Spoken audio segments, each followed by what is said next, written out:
Good evening, everyone. This is Ashley from Witten and Ash, and tonight I'm going to be reading a story from a ghost storybook, 13 Ghosts, Strange But True Stories by Will Osborne. And tonight I'm going to be reading The Ghost in the Brown Satin Dress. Captain Marriott thought the brown lady was beautiful.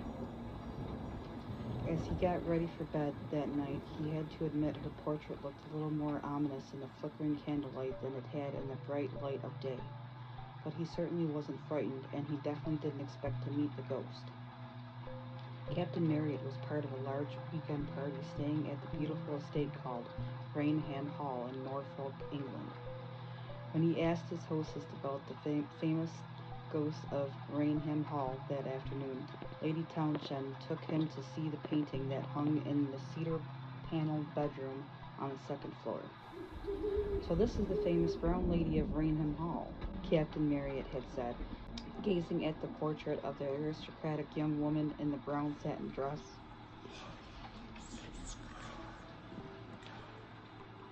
"Yes," said Lady Townshend. "My brother Colonel Loftus had that portrait painted a few years ago in 1835. He thought he was the first to see her." Lady Townshend smiled. "Oh, he was terrified, but people have been seeing her around the estate for years." Lady Townshend went on to tell the captain how Colonel Loftus had made a sketch of the ghost after his encounter with her and commissioned an artist to paint her portrait from the sketch. No one in the family had been able to identify the woman, so the portrait was titled simply "The Brown Lady" and hung in the room where she most often appeared. "Everyone who sees her is absolutely terrified," Lady Townshend had said. And that was when Captain Marriott volunteered to sleep in the haunted room. It was nearly midnight, and Captain Marriott was getting undressed for bed when he heard a soft knocking on his door. Startled, he glanced up at the portrait, then took his pistol from its case, checking to make sure the gun was loaded. He tiptoed to the door and waited. The soft knocking came again, and Captain Marriott threw open the door and jumped back from the shadows. But there was no ghost at the door, just the two young nephews of Lord and Lady Townshend. "Excuse me, Captain," said one of the boys, peering timidly into the room. "I hope you weren't asleep." Captain Marriott breathed a sigh of relief and tucked his pistol into the belt of his trousers. "Not at all," he said. "I was wondering if you might give me your opinion of a new pistol I just bought," said the young man. I'm thinking of using it tomorrow at the shooting party, and Father told me you were an expert on guns." "Certainly," said Captain Marriott. "Where is it?" "Just down the hall in our room," the young man said. "Are you sure you don't mind?" "Not a bit," said the captain, and after locking his own door, he followed the two young men down the corridor to their room. Captain Marriott talked with the two boys in their room for a while about guns and hunting, and the three of them joked about the ghost of the brown lady and the captain's daring offer to sleep in the haunted room. Finally, they all agreed it was time to get some sleep, and the boys offered to escort Captain Marriott back to his room. "Wouldn't want the ghost to catch you all alone," one of them said, and they all laughed as they went out of the room together into the hall. All three of them saw the figure at the same time. She was carrying an old-fashioned lamp and moving slowly and steadily toward them down the long, dark hallway. Captain Marriott thought at first that she might just be one of the other weekend guests, but the woman and the party were all staying in another wing of the mansion, and besides, there was something very strange about the way the figure seemed to glide soundlessly along the corridor. Captain Marriott and the two boys quickly ducked into the doorway of an empty room across the hall as the figure came closer. Captain Marriott could see her dress clearly in the lamplight, and he felt himself begin to shake. The figure was wearing the same brown satin gown he had seen in the brown lady's portrait.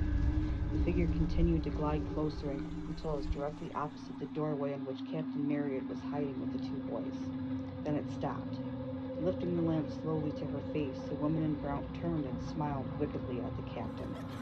Though her features were the same as they appeared in her portrait, her expression was different. It was evil, and so full of hatred and malice that Captain Marriott was terrified for his life.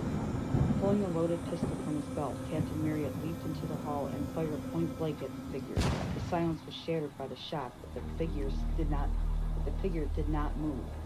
And the moment after the gun went off, she disappeared. The two boys rushed across the hall and found the bullet embedded in the wooden door of their room.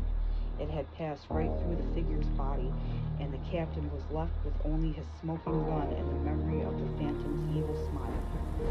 The captain stared at the bullet in the door for a moment, then looked down at his pistol. He knew he had just seen a ghost, and he would remember her face for the rest of his life. He would make no more jokes about the haunted room or the portrait of the aristocratic young woman that hung there, ghost in the brown satin dress.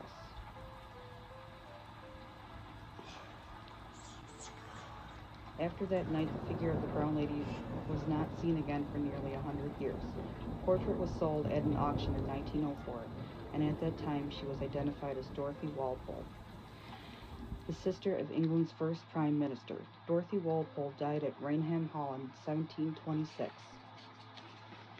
but the case of her death is not known. In 1926, the brown lady was seen by two boys on the staircase leading to their room on the second floor. Even though they had never seen the portrait and knew nothing of the story of the ghost, both boys described the phantom exactly as she appeared in the painting. 10 years later, in 1936, two photographers were taking pictures of Rainham Hall for a magazine called Country Life when one of them claimed to see a ghostly figure descending the stairs. The second photographer quickly snapped a photo of the staircase, and when it was developed, it clearly revealed the shadowy, transparent form of a woman in a long, flowing gown. The combination of the photograph, the portrait, and the many different sightings of the brown lady over 2 centuries makes this case one of the most interesting in the history of ghost research. The end.